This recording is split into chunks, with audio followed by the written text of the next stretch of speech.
Should you go to bed angry with your husband, your man, your partner? This is another famous question that comes up in love. Are you doing more damage by putting off a conversation until the next day? Or should you really tackle it in the moment, even if it's the evening, even if it's late, right? Should you sleep on it? Hi, everyone. My name is Mireille Nicole. I'm a relationship coach, non-toxic health nut, and plant-based mom. I am doing another love video today. We're going to talk about that question of should you go to bed angry? What's the right decision to make in the moment? But first, if you haven't yet subscribed to my channel, please make sure you do so now. Let's get us up to 1,000 subscribers. I promise to continue making amazing content on here for you. All right, so I'm first off going to start by sharing a bit of a personal story so that you can kind of understand where I am coming from in terms of my answer to that question of whether or not you should go to bed angry with your husband. So in my relationship with my current husband,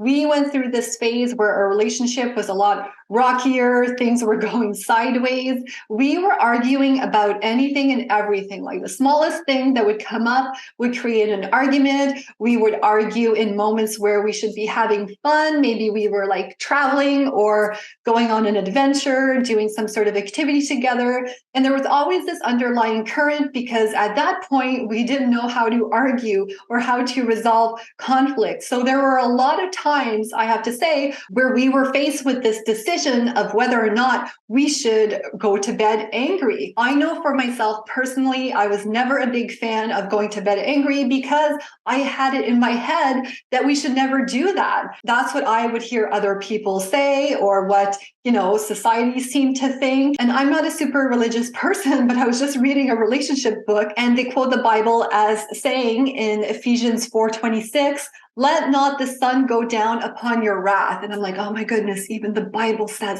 not to go to bed angry. What on earth? And the reason I say that is because what I discovered is that my husband didn't like to start, pursue our arguments or try to resolve things when it was getting really late at night. For him, he preferred if we just went to bed angry, even if we had to go to bed angry, and then solve it in the morning when we were fresh. I know for myself, this was very difficult because I would struggle falling asleep because I was all worried from the argument. Has his feelings changed? Are we ever going to resolve this?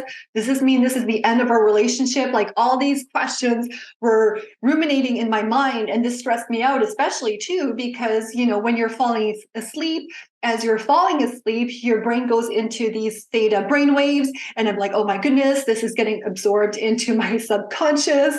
And what are the implications of that? But what I've come to realize after us going to bed angry and me ruminating on it and having a hard time sleeping and working through that using, some really good grounding exercise, breathing work, emotional intelligence work, really getting through that. What I realized is for us in our relationship, that seemed to be the thing that worked best because he would wake up and he would feel better about it. And it was part of kind of some of the compromises that we sometimes make in relationships, right? One of the key factors in a happy relationship is being influenceable to a certain extent, right? You're from your spouse. You don't want to be controlled or controlling, but there should be some give and take, some influence, some compromise in any happy, healthy relationship. And this is what we discovered worked best for us. So I started doing more work in being comfortable going to bed when we were still angry or the conflict wasn't resolved. And then what happened was, as a compromise the next day, what we do is we end up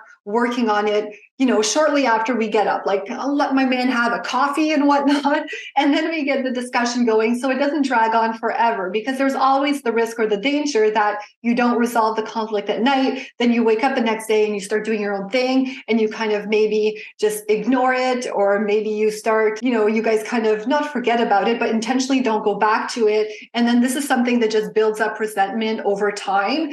And that's just going to create all sorts of other issues and challenges in your relationship that you don't want. So the compromise for us was that, okay, we'll go to bed angry, but when we wake up the next morning, we resolve it or we talk it out. If it's something that's non-resolvable, we talk it out quite early so that we're not going through a whole day with that in the back of our mind still. So that is my answer to women when women come to me in terms of should you go to bed angry or whatnot. I think it's really important to look at the dynamic of your relationship, what works best for both you and the other person, and really come to some sort of compromise that makes you both happy and that puts both of you in a position to show up in the best possible light to these disagreements, because the way you show up to conflict or arguments is going to have a huge impact on how things turn out. Do you guys bond or get closer after the argument, or do you guys just create more distance? So you want to be in a position going into these conversations where you guys both feel strong, you both feel good. It's good timing, not necessarily perfect timing, right? But the best possible timing for both of you. So if you have to do some sort of compromise, I mean, there is nothing wrong with that, because relationships are all about negotiating and compromising and, finding a win-win solution to you both. So really look at your unique situation. And that goes for a lot of different love advice. I have to say, as a relationship coach, I've read like pretty much all the books multiple times, and not everything that every expert says or what society says is going to be perfect for your situation. There are things, even, I was reading a book lately, and the book was saying how, you should take on your spouse's emotions and stuff. And for me, I know when I was taking on my spouse's emotions, that didn't work out for us at all. I was just becoming way too codependent. And when I was able to keep my own emotions, I was in a better position to lift him out of his, or create an environment where he could get over whatever was bugging him. Instead of, I'm not saying not to have empathy, but I think there's a very clear distinction between empathy and being codependent. I did a whole video on that. I'll link up to it here in case you're interested. And yeah, so take everything you see with a grain of salt in a way, right? You really want to test out these strategies.